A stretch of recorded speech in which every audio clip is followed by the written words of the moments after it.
한국교회 표준정강 강의를 시작합니다. 저는 교회법학회 학회장 서헌재 교수입니다. 이 강의는 일문 일답식으로 사례 중심으로 가급적 지루하지 않게 진행하겠습니다. 한국교회 표준정강은 2019년 7월에 저희 학회가 총 6개장 68개 조항 부칙 2조항으로 구성된 것입니다. 서장 교회 정관이란 무엇인가부터 시작해서 1장, 2장, 3장, 4장, 6장으로 되어 있고요. 이 순서대로 강의를 진행합니다. 저희 강의는 파워포인트 중심으로 진행하는데 총 400장 정도로 지금 되어 있고요. 지금 예정으로는 30회 내지 40회로 나눠서 유튜브 강의를 진행할 생각입니다. 이 표준정강은 교회법학회 홈페이지에 들어가시면 구할 수 있습니다. 이 표준정강 강의는 학회 미니 홈피 이렇게 생겼습니다. 처치앤로 여기에 차례대로 이렇게 정리해서 게재했습니다. 여기 보시면 6개 방으로 되어 있는데요. 여기 표준정강 방을 들어가시면 이런 식으로 쭉 이제까지 한 것을 다시 이렇게 체계적으로 볼 수 있도록 정리했습니다.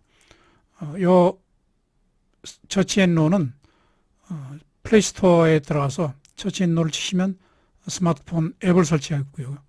그 다음에 컴퓨터를 이용하시는 분은 크롬에서 처치앤노.kr을 치시면 바로 미니 홈피에 들어가서 이용할 수 있습니다. 이 표준정강 강의가 한국교회 화평과 자유에 기하기를 기도합니다. 한국교회 표준정강 마지막 강의를 시작하겠습니다. 마지막으로 교회 분쟁 해결 68조에 관한 것입니다. 질문을 드리죠. 교회의 질서를 어지럽히는 교인을 권징하려면 어떻게 해야 하나요? 두 번째, 교인들이 교회 권징재판을 불신하는 이유는 무엇인가요? 세 번째, 국가재판은 교회 분쟁 해결을 위한 대안이 될 수 있나요? 이런 질문들을 하십니다. 제68조 교회 분쟁 해결. 교인의 권징에 관한 분쟁은 총회헌법의 견징규례에 따라 해결한다. 이건 이 항은 임의로 교회 사정에 따라 둬도 되고 안 돼도 되는 규정입니다. 제1항 이외에 정관 규정에 관한 분쟁, 교회 분쟁은 사단법인 기독교화해 중재원의 조정과 중재에 맡겨 해결함을 원칙으로 한다. 이런 규정입니다. 이거는 이제 1항은 권징재판, 즉 교회에서 하는 재판이죠. 위한 이제 분쟁 해결이죠. 교회는 이제 교회 신령산 질서에 순응해야 됩니다. 교회 치리에 복종할 의무가 있죠. 그래서 이 교회에 관한 권징에 관한 분쟁은 교회 재판으로 해결하는 것이 이제 원칙입니다. 그런데 이 교회 권징 재판이 이제 불법화해서 국가법원에 제소하는 경우가 많습니다. 많은 정도가 아니고요. 정말 헤아릴 수도 없는 많은 소송들이 법원에 이제 교회 간의 그 분쟁에 관한 소송으로 이제 제소가 되고 있습니다. 자, 근데 권징을 받았다. 그럼 거기 불복해가지고 이제 국가법원에 제소하게 되면 국가법원은 제일 먼저 하는 게 정교분리 원칙에 따라 가지고 이거를 국가법원이 심사할 수 있느냐 하는 것이 이제 논의가 되고 이 부분은 제가 여러 번 설명을 드렸습니다. 근데 왜 이렇게 교회 재판에 의한 해결을 하도록 되어 있음에도 불구하고 이렇게 불복해서 국가법원에 가느냐 하는 것은 기본적으로 교인들의 교회 재판에 대한 불신입니다. 교회 재판은 여러 가지 이제 불신을 받게 되고 그 이제 불신의 이제 원인은 몇 가지가 있습니다. 하나는 이제 우선 그 재판기관이 과연 그 공정하냐? 다시 말하면 어떤 교단이나 또는 영향력 있는 이러한 그 사람들의 영향에서 벗어나서 정말 독립적으로 그 판결할 만한 결정할 만한 그런 공정성을 가지느냐. 또 하나는 이제 전문성이 있느냐 하는 것이 이제 문제가 되죠. 왜냐하면 국가법원의 경우는 이제 판사나 검사는 다 일정한 엄격한 요건을 갖춰야 되지만 교회 재판을 담당하는 사람들은 그런 전문가들이 아닙니다.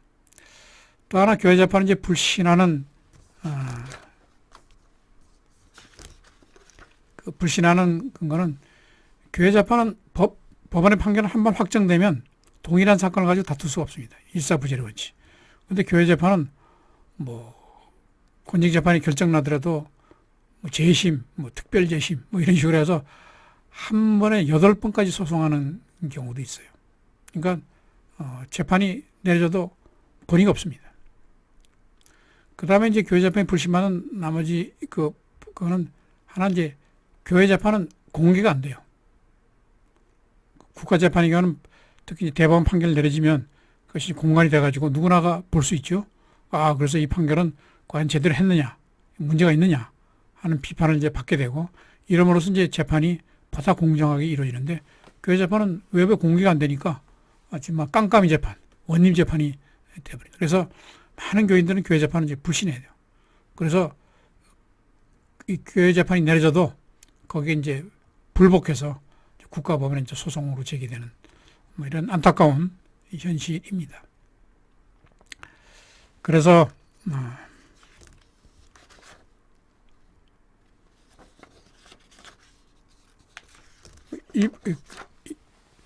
그래서 이제 최근에 와가지고는 이제 화해, 중재, 조정을 위한 해결.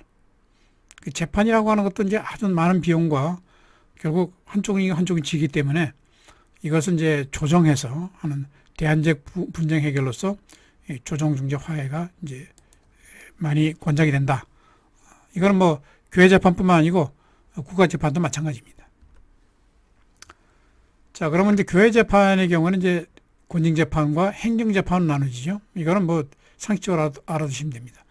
권징 재판과 행정 재판은 뭐냐면 권징 재판은 교인이 성경상의 계명을 위반하는 경우 이런 죄가를 범했을 때 절차를 거쳐서 책벌에는 이제 뭐 근신, 수찬정치, 시무정지, 면직, 제명 출교 가장 이제 그래서 옛날에 그 카톨릭 교회 교황의 전성 시기에는 교황이 이 출교를 하게 되면 이 사람은 살아있는 사람이지만 죽은 사람과 마찬가지입니다. 그래서 그 종교개혁 때 루터가 이 파문이 출교죠. 당신은 더 이상 카톨릭 교회 사람이 아니다. 파문을 해버리면 누구나 그 사람을 죽여도 아무 상관이 없는 사형선고는 마찬가지입니다. 그만큼 종교재판은 어떻게 보면 무섭죠. 그렇지? 그래서 뭐 지금 이건 일반 사람들하고 상관없지만 목사들의 경우에는 이제 제명을 당하거나 출교하게 되면 이게 굉장히 큰 것입니다. 그래서 이제 교회 재판도 이렇게 3심제를 취합니다. 그래서 1심은 이제 제1심은 이제 당회, 지교회 당회에서 하게 되고 2심은 이제 노회에서 하게 되고 3심은 이제 총회로 가서 여기에도 이제 우리 일반 국가법원과 마찬가지로 국가법원은 이제 검사가 이제 기소를 하죠. 그럼 재판부에서 판단하는데 검사에 해당하는 게 기소위원회입니다. 그래서 요 재판국이나 기소위원회 다 목사 장로로 이제 구성하게 해서 요거는 이제 교회에서 법원 구실을 하게 되고 기소위원회는 이제 검찰 구실을 하게 돼서 1심, 2심, 3심까지 이제 오게 돼요. 이건 일반 교인의 경우에 그렇고요. 목사인 경우는 이제 2심과 3심만 하게 됩니다. 근데 이제 행정재판의 경우는 그게 아니고요. 교회 치리인 노회나 당회, 교인총회 소집 절차나 의결 방법과 결의 방법이 정관, 교단총회 헌법이 위반하는 경우에 그 무효와 취소를 구하는 재판입니다. 예를 들면 지교회에서 지금 이제 담임 목사를 갖다 이제 청빙해가지고 노회에다가 청빙 승인 결의를 청구를 합니다. 그러면 노회에서 청빙 승인 결의를 해주죠. 근데 이 청빙 승인 결의가 그 절차, 그 결의 방법 이게 위반해서 무효다 하게 되면 이 청빙 승인 결의가 무효되면 그 목사님은 담임 목사 지위를 상실하게 됩니다. 이게 이제 그 여러 개 사건에서 뭐 살해의 교회 사건도 그렇고 강북지의 교회 사건도 그렇고 이런 것이 문제가 됐습니다. 그래서 요 행정재판과 권징재판 이 두 가지로 이제 나눠지게 되고요. 이걸 조금 더 절차적으로 좀 보면 권징재판이 여장통합교단의 이제 그 모델인데요. 순서는 이렇습니다. 고소고발.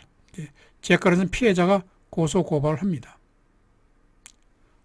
예를 들어서 어느 목사가 뭐 이런 성추행을 했다. 자, 그러면 이제 고소고발을 하게 되죠.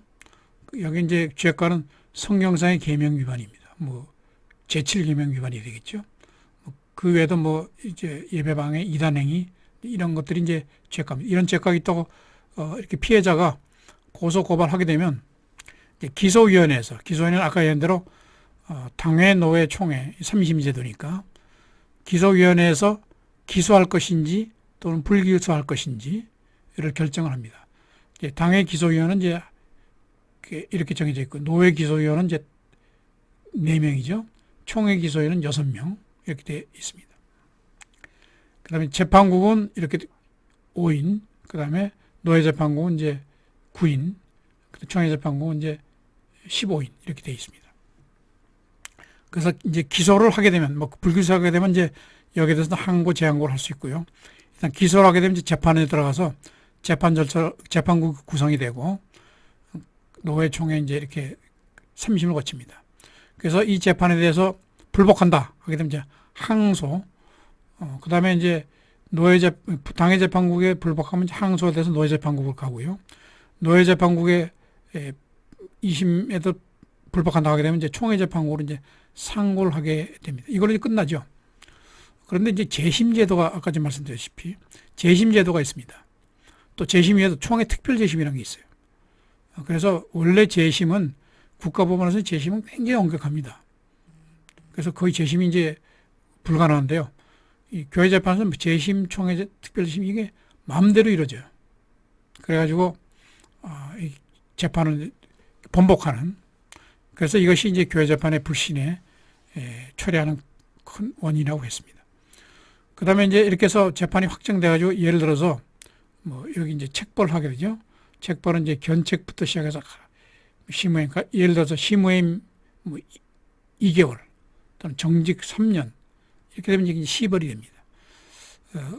그런데 이제 교회 재판은 이거를 남을 이제 처벌하는 게 목적이 아니고 결국 그 잘못을 이제 지적해서 회개하는 것이 문제이기 때문에 뭐 시벌 도중에 이제 회개했다 하게 되면 해벌 절차가 있습니다. 자, 지금부터는 이제 아까 교회 분쟁 해결 방안에서 국가 재판과 교회 재판에 관한 부분을 설명드리겠습니다. 자, 교회 재판이 있고 이제 국가 재판이 있는데요. 교회 재판 아까 본 대로 이제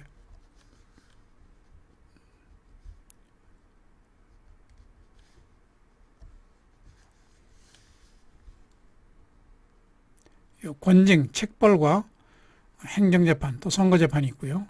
그 다음에 국가재판은 이제 민사, 형사, 행정, 선거, 가사, 특허, 또 뭐 가처분까지 아주 복잡하죠. 자, 교회 재판은 아까 제가 말씀드렸다시피 우선 불신받는 이유가, 즉 국가재판하는 이유가 교회 재판의 불공정성입니다. 그 다음에 재판의 비전문성, 재판의 비공개성, 재판의 불확정성. 자, 이런 것이 이제 겹쳐가지고, 불신을 받게 되고, 그래서 이제, 뭐, 교인들이 직접 법원에다 이제 소송을 제기하게 되죠. 그러면 국가재판은 과연 교회 분쟁 해결을 위해서, 어떻게 보면, 믿을만 하냐. 근데 제가 이 교회 소송, 법원에 제기된 교회 소송 수백 건을 제가 한 10여 년간 이렇게 연구해 본 결과 국가재판도 교회 분쟁을 해결하는데 많은 한계가 있다. 우선 비전문성이다. 비전문성이 뭐냐면 국가법원의 이제 법관, 즉 판사나 검사들은 국가법의 전문가들이지만 교회를 모릅니다. 그래서 그 교회를 모르기 때문에 교회에 적합한 분쟁 해결을 하는데 굉장히 한계가 있어요. 그 다음에 이제 재판의 과도한 재량입니다. 왜냐하면 이 교회 분쟁에 적용될 국가법이 아주 적어요. 민법에 몇 개 조항인데 그리고 이제 소송 많고 그러다 보니까 똑같은 사건에서 어떤 경우에는 이렇게 판단하고 어떤 때는 저렇게 판단하고 과도한 재량이 있습니다. 그 다음에 재판의 비현실성입니다. 가장 대표적인 예가 뭐냐면 자 교회 분열 시 3분의 2 이상의 교인들이 찬성하면 재산 다 차지한다. 3분의 2라는 것이 이제 과연 현실성이 있느냐.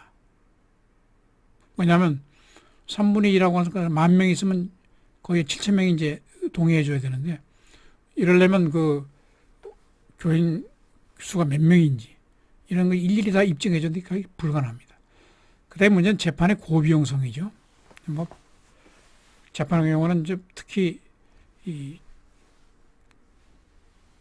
큰 로펌에 이렇게 이제 변호사를 이렇게 의뢰하게 되면 뭐 사건액이 그 소송 수임료가 뭐 수천만 원에서 수억 원까지 됩니다. 수많은 소송에서 교회가 지급한 이러한 그 소송 비용 이거 그러니까 교인들이 피땀 흘려서 드린 헌금이 이렇게 이제 변호사 비용으로 나간다 이렇게 생각하면 저라도 헌금 안 할 것 같아요. 그래서 이게 참 이쪽으로 하는 게 맞지만 이런 한계가 있고 또 이쪽에 가도 이런 한계가 있고 그래서 교회 분쟁 해결 굉장히 어렵습니다. 이걸 다시 한번 좀 자세히 설명드리죠. 자, 교회 교단의 권징 재판에 대한 불신 사유와 개선 방안에 대해서 좀 말씀드리겠습니다. 자, 교회 재판은 이렇게 묵집니다. 교회 재판은 하나님의 영광과 권위를 위하여 범죄를 미연에 방지하고 교회의 신성과 질서를 유지하고 범죄자의 회개를 촉구하여 올바른 신앙생활함을 목적으로 한다. 그래서 우리 신명기에 보면 이렇게 되어 있습니다. 너희 형제 중에 송사를 들 때 쌍방간에 공정히 판결할 것이며 그들 중에 타국행에도 그리할 것이라. 재판은 하나님께 속한 것인지 너희는 재판할 때 외모로 보지 말며 귀천을 차별없이 듣고 사람의 낯을 두려워하지 말 것이며. 다시 말하면 하나님의 재판에서 가장 중요한 게 이 공정성입니다. 공정성. 그래서 그런데 교회 재판 이 불신받는 사유는 뭐냐면 이 국가재판의 경우는 그래도 법관이 독립성이 보장되어 있기 때문에 문제에 따르지만 이게 이해관계 영향 있는 사람의 눈치에 따라 한 재판이 너무나 많습니다. 특히 그래서 재판에 대한 교단총회의 영향을 차단하고 외부 전문을 위임하는 이런 것이 대안으로 제시되고 있는데 뭐 아직도 뭐 제가 보기에는 요원합니다. 그래서 이제 공정성이 가장 중요하고요. 그다음에 이제 비전문성. 여기 이제 아까 본 대로 재판위원 기소원이 대부분이 비전문가의 목사와 장로로 구성되는데 그래서 이제 교회법과 국가법에 정통한 목회자나 법학자, 실무 전문가를 영입할 필요가 있다. 그다음에 이제 재판의 비공개성입니다. 일반 교인들이 공개되는 깜깜이 재판이에요. 검증이 불가합니다. 그래서 교단의 경우에는 재판 결과를 공고 형식으로 공고해서 정기적으로 판례로 공개할 필요가 있습니다. 그 다음에 재판의 불확정성이죠.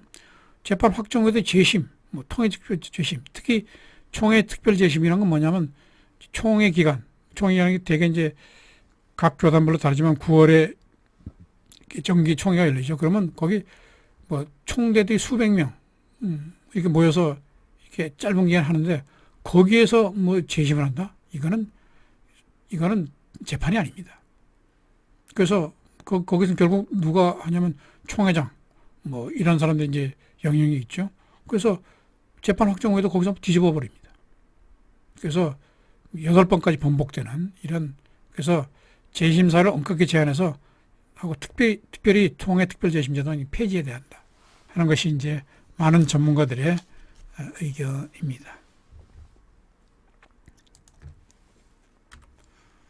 자, 그러면 이제 그러면 교회 재판으로서 국가 재판에 가진 한계는 뭐냐?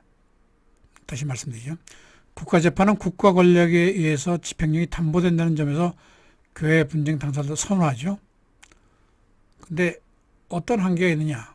자, 우선 거기 때문에 우리 고린도전서 말씀. 너희 중에 누가 다른 이와 더불어 다툼이 있는데 구태여 불의한 자들 앞에서 고발하고 성도 앞에서 하지 아니하느냐? 성도가 세상을 판단할 것은 너희가 알지 못하느냐? 세상도 너희에게 판단을 받겠거든. 지극히 작은 일 판단하기도 감당하지 못하겠느냐? 사도 바울이 고린도 교회에 대해서 이렇게 책망한 것인데 참 이 말씀이 한국 교회에 너무나 지금 와닿았습니다. 그래서 많은 사람들이 법대로 합시다. 법원에 소송하면 제대로 해결해 주겠지. 이렇게 하지만 제가 보기에는 이건 아닙니다. 왜냐하면 국가재판으로 교회 분쟁을 해결하는 데 있어서는 가지는 한계가 너무 뚜렷하다. 우선 교회 비전문성입니다. 교회법은 단순한 지식을 넘어 믿음이 뒷받침되어 이해가 되는데 기독교 신장 아닌 법관에게 이를 요구할 수는 없는 것이죠. 그 다음에 실정법 규정이 매우 미흡합니다. 비법이 사된 교회 분쟁의 규정이 너무나 적어요. 그래서 법원의 해석자량이 커서 같은 사건에도 판결이 상이하다. 그 다음에 이제 실정법 형식 논리입니다. 믿음 공동체인 교회 분쟁에 가진 특성을 간과해서요. 예를 들어 교단 변경 결의에 교회 규모와 상관없이 전체 교회 3분의 2 이상 다수를 입증하는 요구하는 것은 거의 불가능에 가까운 것을 요구하는 것이다. 그래서 결국 국가재판도 만능이 아닙니다. 그래서 저는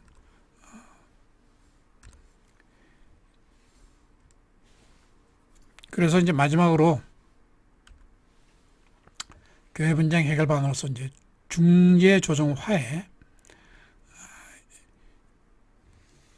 지금 국가재판도요, 국가법원도 하도 소송도 많고 또 소송으로 해결하도 완전 해결 안 되기 때문에 이 중재 조정 화해라고 하는 게 이제 분쟁 해결 방안으로 제시가 되고 더군다나 교회 분쟁은 화해가 중요합니다.